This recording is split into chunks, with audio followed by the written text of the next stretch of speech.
ओम नमः शिवाय। ओम नमः रुद्राय।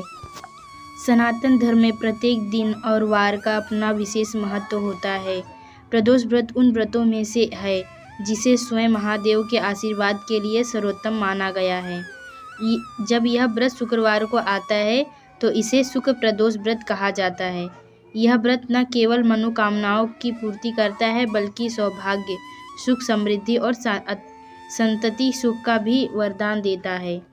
भाद्रपद मास में यह प्रदोष व्रत 5 सितंबर शुक्रवार के दिन पड़ रहा है। शुक्रवार के दिन होने की वजह से यह शुक्र प्रदोष व्रत कहलाएगा। त्रयोदशी तिथि की शुरुआत 5 सितंबर सुबह 4:09 पर होगा और इसका समापन 6 सितंबर मध्य रात्रि 3:14 पर होगा। प्रदोष व्रत के दिन भगवान शिव और माँ पार्वती की पूजा शाम के समय यानी प्रदोष काल में होती है। ऐसे में 5 सितंबर को प्रदोष व्रत रखा जाएगा। इस दिन सूर्योदय होगा सुबह 6:14 पर, सूर्यास्त होगा शाम 6:36 पर और चंद्रोदय होगा 5 सितंबर शाम 5:12 पर और सूर्यास्त होगा 6 सितंबर सुबह 4:29 पर।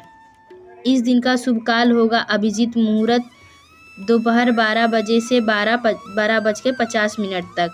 अमृत काल का समय होगा दोपहर 1:15 से दोपहर 2:51 तक और ब्रह्म मुहूर्त का समय होगा सुबह 4:38 से सुबह 5:26 तक। आइए जानते हैं इस व्रत का महत्व।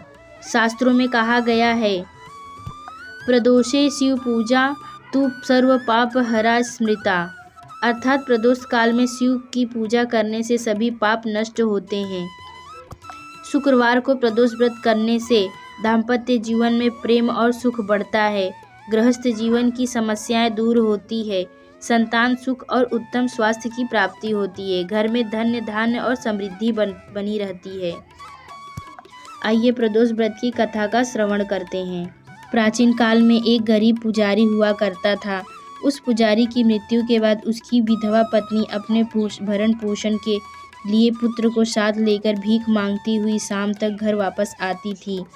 एक दिन उसकी मुलाकात विदर्भ देश के राजकुमार से हुई, जो कि अपने पिता की मृत्यु के बाद दर दर भटकने लगा था।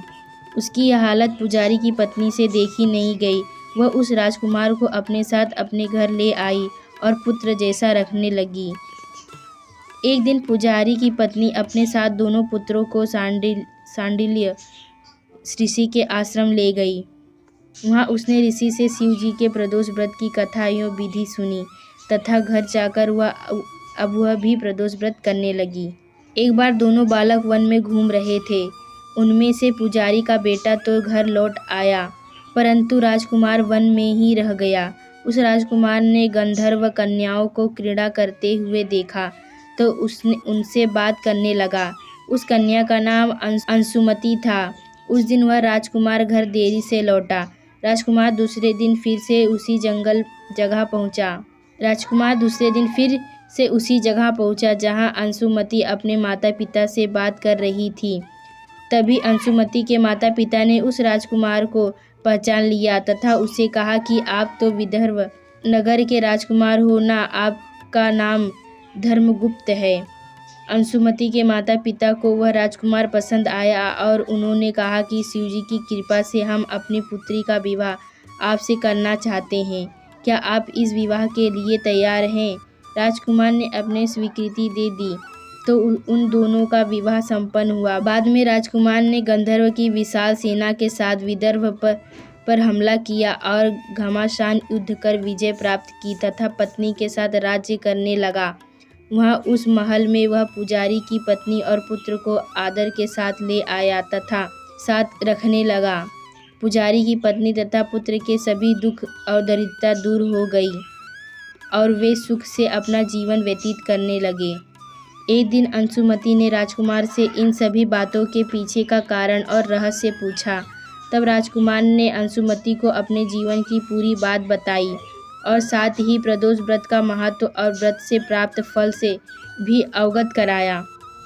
उसी दिन से प्रदोष व्रत की प्रतिष्ठा व महत्व बढ़ गया तथा मान्यता अनुसार लोग यह व्रत करने लगे। कई जगहों पर अपनी श्रद्धा के अनुसार स्त्री पुरुष दोनों ही यह व्रत करते हैं।